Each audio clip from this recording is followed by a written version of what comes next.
Welcome back to mylifeswalk.com. I am Brian, and I count it a pure joy to be back with you once again.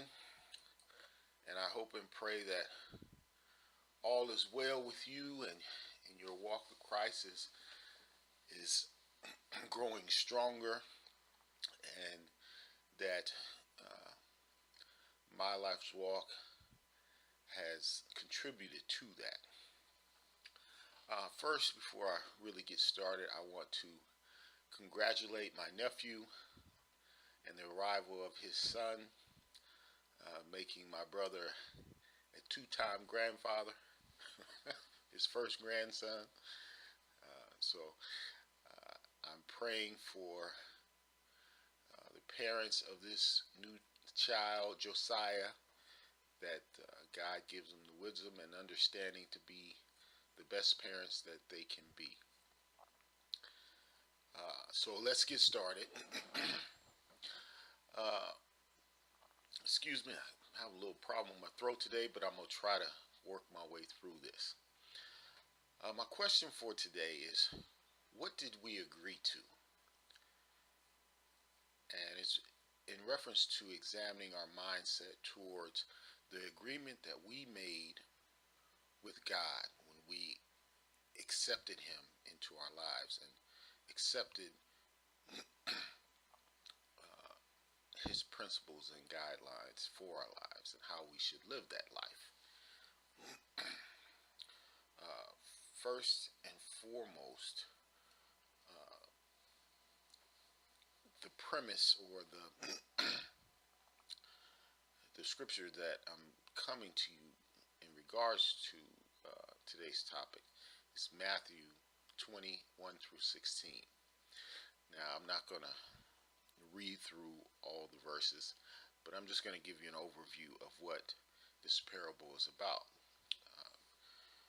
And this parable is spoken by Christ.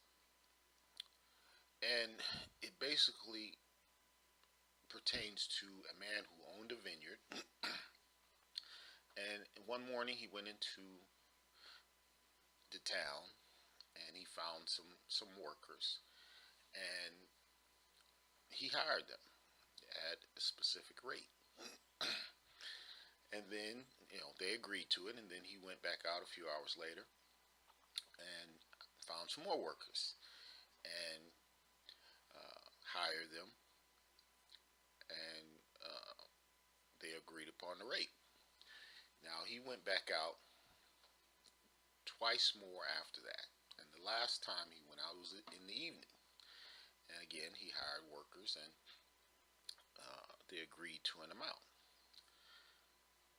Now, once the day had ended and this owner went to pay them, he paid those he had hired in the evening, he paid them the rate that they had agreed upon. And so the others standing there waiting were assuming in their mind, we worked longer than they did. He should be giving us more. But when it was their time, he paid them the rate that they had agreed to. Now, of course, they were not too fond of this. Why should we get the same rate that those who came in the evening get, and we worked all day? And he basically told them, well, this is what you agreed to. And isn't it up to me to pay,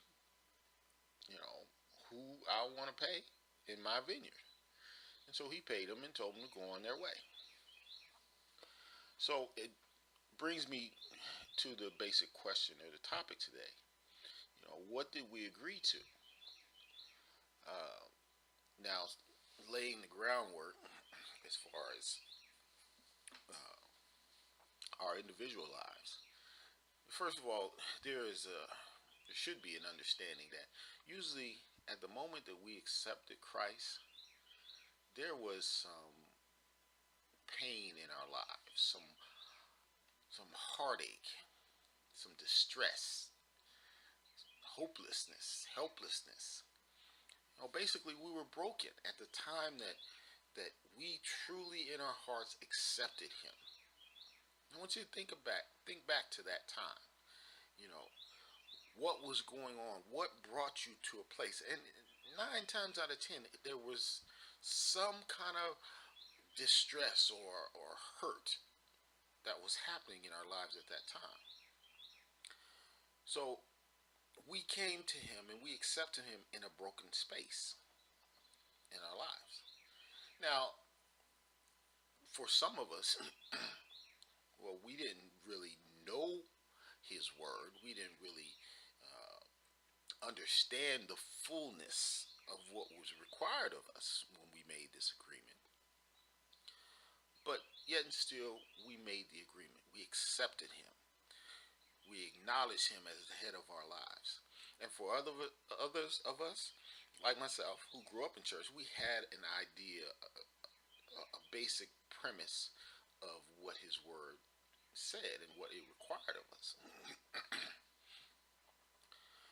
So, as we begin to truly serve him, then what happens, we get into his word, we begin to read and get a understanding of who he is and his principles and his requirements for our lives. Now, then what happens is then as we begin to grow and get a better understanding, then we begin to either look at things very literal, because we know there are many of us who take what it says in this word is literal, word for word, no exception. That's what it says. And then there's others of us who get a deeper understanding. We begin to take that word and apply it, to where we are and get a deeper understanding and a wisdom about how to apply his word. And then there's others of us who we read it, we get an understanding, and then we make adjustments. To fit our life, to fit who we are. And we begin to justify things. We begin to make exceptions. For example, the Bible tells us to turn the other's cheek. And it tells us to love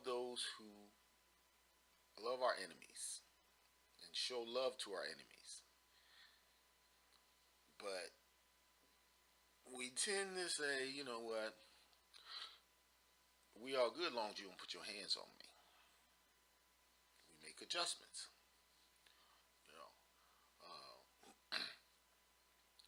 You can't talk to me any kind of way. Why should I be good to them and they ain't good to me? I mean, these are the things that we begin to say, and we begin to set the limitations. Turn the other cheek. I'm not just gonna let somebody sit there and hit me. I'm not gonna let somebody who steals my coat get away with that. When the Bible says if they take your coat, you give them your overcoat. You see how we begin to make the adjustments and begin to justify, make the exceptions, because well, that don't make sense. God gives us a mind and a to be strong and not just let people walk over. Well, the Bible doesn't say that. The Bible doesn't say not to let people walk over. He says let him fight your battles. That's basically the premise of all those things. Turn the other cheek. If a man steals your coat, you give him your cloak. He's just telling you, you don't worry about it. But see, what we do is we make these adjustments. We forget about the premise of the agreement that we make.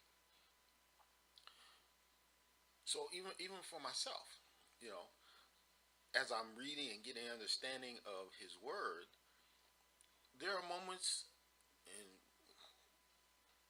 more moments than I like to admit to, that I begin to justify because I can get lazy. And oh, well, nobody's perfect. God knows my heart. Well, those things are true. But we use it as an excuse. Let's be honest, we do. Instead of making the change and putting forth the effort to make a change, we make adjustments. We justify. We make exceptions, and we forget about the agreement, especially when we begin to come into the knowledge of Him. Yes, it is a process that I'm referring to. And as we grow, we begin to say, it don't take all that. You know, we begin to put our own reasoning and what God really meant into it. And that becomes a dangerous place for us, honestly. Uh, Let me give you this example, and I think this will make sense to most of us. Let's just say you've gotten hired at this job, and they say this is what we're going to pay you every year. And when you make that agreement, you're good. Sounds good to you, rather because you just want a job or the money is right. You accept the terms, right? And so you work there a couple of years, and then they hire this new person to work in your same area doing the same thing. And then you find out that they making the same money you making. Well, wait a minute. Then we begin to look at what's fair. Well, that's not fair. Just like those workers in the vineyard. Wait a minute, that's not fair. Well, wait, it's about your agreement. Because when you made that agreement, there was nobody else there. It was just you. And you made that agreement on what you felt was good for you. But what happens in our society is we start standing on the principle of fairness, and we ignore the agreement that we make. And I'll give you another example. Uh, I'm a sports fan, so I hear about the contracts that some of these athletes get, and more, I'm noticing that a young man will sign a contract, agree to $15 million for 5 years. And in the third year, he'll say, wait a minute, we need to restructure this contract because one, I'm an all-star and I'm making, fabulous plays every week or every other day. And the other thing is, somebody out there, there's some other guy who's out there who just got a contract, who's making more money than me, is not doing half as well as I am. So I want more money. Ignoring the fact that when we make an agreement, we give our word that this is what I'm going to abide by. That I am going to play for your team for 5 years for $15 million. We make that agreement. But because of circumstances and others, then we begin to say, wait a minute, I want to go back on my agreement. We do that in our day-to-day lives with our marriages. I'm as guilty as anybody. We stand before God and all these people and say, I vow through sickness, through the good times and the bad. We make that vow to God, until death do we part. Well, until we don't think we're being treated fairly. Now, I'm not talking about the adultery because the Bible gives us that out, you know. And for some of us, we believe if the person is abusive to you, that gives us an out. But let's just set those things aside, whether you agree with both of them or not, or one or the other or not. But we, in this day and time, we in marriages for every other thing. When times get bad, when money gets short, we are out. This is not what I signed up for. Yes, it is. That's what you said. You agreed to, through better or for worse, through sickness and in health, till death do us part. That's what you agreed to. That's what we agreed to. But then what happens is, I mean, you talking to me any kind of way, like I shared before. That was my thing. You talking to me any kind of way, I'm done. Well, that's not the agreement I made. I'm making adjustments now. I walk into it, I give my word, and then I want to make adjustments to suit me.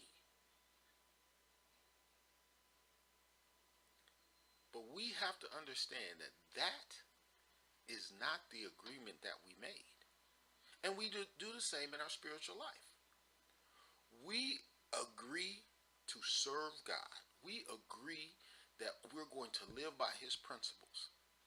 And then we begin to get to know what those principles are, and then we begin to make exceptions. So my question is, what did you agree to? What did we agree to? Did we agree to serve God in our way? Or did we agree to serve Him and live our lives His way? You know, so how does that work? And we have to be honest with ourselves. We have to be honest enough to say, you know what? That's true. I justify my life so that I can do what I want to do. Even though the Bible tells me I should not do this. Even though the Bible tells me that I should not be talking about people. Even though the Bible tells me I should forgive those who hurt me or misuse me. We make justifications that, oh no, I'm not going to let anybody lie to me. I'm not going to let anybody steal from me. I'm not. But that's not the agreement you made. You agreed to let God fight your battles. Is that not true? That's what we agreed. That's what His word says. We agree to His way, not our own. But our mindset becomes worldly and becomes earthly and becomes self-centered, self-satisfying. Well, I'm not going to fast because, I don't need all that. I'm not going to cry out, or I'm not going to shout, or I'm not going to speak in tongues because it don't take all that. Well, for some of us, it doesn't take all that. But we're not talking about others. We're talking about you. What is God? What is God requiring of you in your walk as you understand His word to say? Only you know. Only we know when we are making justifications and when we know what is right to do. And you've heard it. I've heard it. All the time people say, well, everybody else do it. Is that a justification, or is that, what does that have to do with the agreement that you made with Christ not to do that? Now, all things considered, I get it. We are flesh and blood. We are sinners. The Bible tells us that. I get that. But it's about our mindset. We have to question our mindset and the reasoning behind why we make these justifications. Is it to say, give us a reprieve so it makes us feel better about ourselves? But I will continue to say, what is that conversation going to be like with Christ? Because He's going to ask you about that. He's going to ask us about every idle thing we do or say. Every justification that we make. I am going to have to answer for my failed marriages and that I walked away from. I am going to have to answer for the relationship with my children and me not being the father that I should have been. I'm going to have to answer for my laziness and not being prudent and using my wisdom to examine myself. The wisdom that He gave me, the guidelines that He gave me.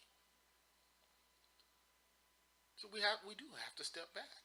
And we have to stop allowing ourselves, which we do, which I do. That's why every day has to be better than yesterday. We gotta stop allowing those excuses, those justifications, and remember the agreement.